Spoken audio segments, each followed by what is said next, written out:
মতো সব দিয়ে দিলাম। এর মধ্যে দিয়ে দিচ্ছি এই কাজু, এই পেস্ট যেটা সেটা দিয়ে দিচ্ছি, এই পুরো যে মশলাটা আছে সেটা গুঁড়ো করা, কেওড়ার জল সামান্য গন্ধর জন্য, আর হচ্ছে গোলাপ জল দিচ্ছি, জিরে গুঁড়ো, ধনে গুঁড়ো।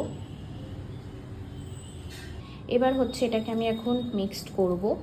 আর নুন চিনি আমি এখন দিলাম না, ওটা আমি যখন গ্যাসে বসাবো আমি দেন দেবো। তো চলো এটাকে মিক্সড করে নিই। চিকেনটার মধ্যে একটুখানি তেল দিয়ে আমি ম্যারিনেট করছি, মোটামুটি 2 ঘন্টা মতো রেখে দেবো।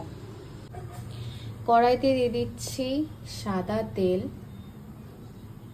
এবার দিয়ে দিচ্ছি শুকনো লঙ্কা, তেজপাতা আর গোটা জিরে ফোড়নে। এবার দিয়ে দিচ্ছি এই কুচনো পেঁয়াজ কুচিগুলো, ভালো করে একটুখানি মিক্স করে নিচ্ছি।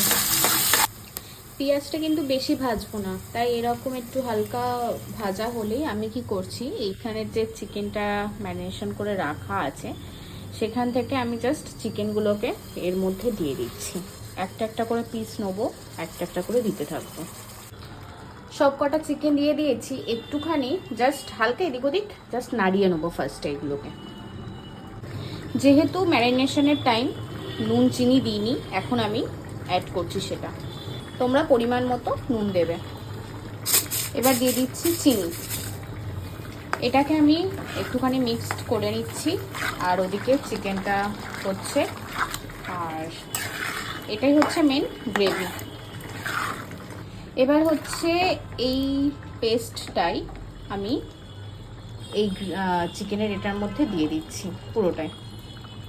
এবার পুরো জিনিসটাকে আমি মিক্সড করব, আর এটা এখন কষাতে থাকবো। যা দেওয়ার সব দেওয়া হয়ে গেছে, আমার আর কিচ্ছু দেওয়ার নেই। তো আমি এটা জাস্ট এবার কষাতে থাকবো। জিনিসটাকে অনেকক্ষণ ধরে কষিয়েছি, ঠিক আছে।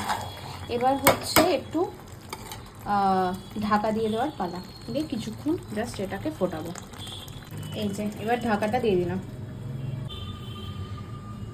এই হচ্ছে আপাতত চিকেনের অবস্থা, অ্যান্ড চিকেনটা অলমোস্ট রেডি হয়ে গেছে। চিকেনটা তো হয়েই গেছে। এবার এই হচ্ছে কসুরি মেথি, এটাকে আমি একটুখানি এরকম করে ওপর থেকে দিয়ে দিচ্ছি। এর গন্ধটা জাস্ট দারুণ লাগে চিকেনে।